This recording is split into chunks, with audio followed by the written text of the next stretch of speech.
This year we are proud to announce the winner is a teacher currently teaching 6th and 7th grade math and drama at Tyee Middle School. She's been a teacher for 26 years, the last 11 at Tyee, and was nominated by Principal Aaron Miller and Assistant Principal James Peterson. In nominating our winner, Aaron and James lauded her innovative style, caring, and commitment to teamwork. She is a nationally board certified teacher, a professional achievement made possible through the financial support of the Bellevue Schools Foundation. Her nomination specifically highlighted her personal concern for one challenged student who was clearly struggling with peer relationships and academics. Her compassion broke down the barriers and the student began accepting her help. Through a special mentorship program, this compassionate teacher guided his transformation.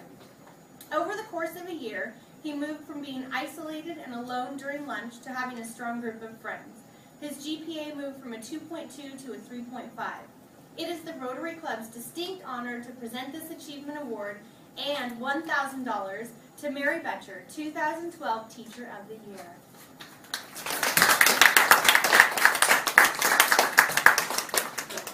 Thank you.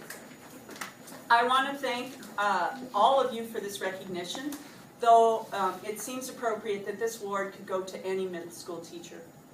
Middle school teachers seem to be the most blessed of all teachers. If you don't believe me, let me tell you, whenever someone asks a middle school teacher what they do and they say, "I teach middle school," the response is always, "Oh, bless you." Okay. This past couple of years, teachers have been inundated with the importance of data and its use in decision making. Even before we meet our students, we know their MAP scores, their MSP scores, their GPAs, their elemental Ps, you name it, we know numbers about them. This can be really difficult for the teachers in the middle. The danger of spending too much time focusing on the numbers is described in one of my favorite novels called The Little Prince. In it, the author describes the problem with grown-ups.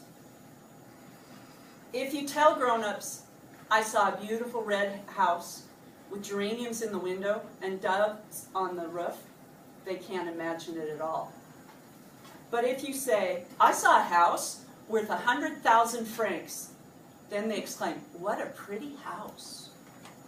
Grown-ups' fascination with numbers came to light when I received my award on Friday. When Mr. Hendershot presented me with the award, the audience listened as he said the student went from being isolated to having friends, a close group of friends. But the audience oohed and awed when he said the student's GPA went from a 2.2 to a 3.5. The reaction is explained here. Grown-ups like numbers. When you tell them about a new friend, they never ask questions about what really matters. They never ask, what does his voice sound like? What games does he like best? Does he collect butterflies? They ask, how old is he? How many brothers does he have? How much does he weigh? How much money does his father make? And only then do they know him. In middle school, we can't be too much like grown-ups. If we do, we miss the rewards of being a middle school teacher. I want to share this story with you.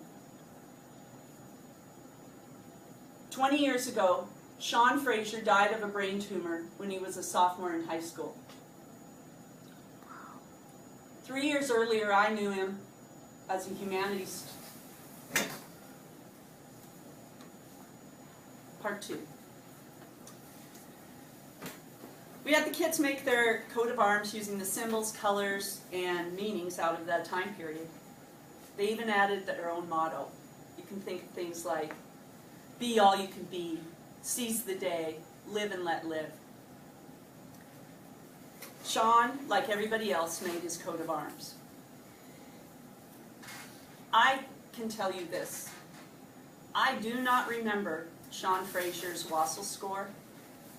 I do not remember his instructional reading level. I do not remember how many countries he identified on the end of the year map test. Here's what I do remember about Sean. I remember the sound of his voice. I remember that he loved his little sister Jocelyn. I remembered that he struggled with his hair. It seemed to grow straight up. And I remember this. I can see Sean's coat of arms clearly. On it was a lion symbolizing courage, a cross to show his faith, and a bow and arrow. Because Sean was a 7th grader, and 7th graders love to draw guns. And guns hadn't been invented yet, so he settled for a bow and arrow. And finally, I remember Sean's motto. Camping is fun for people who like it. And that's what it's like to teach in the middle school. And you cannot put a number on that.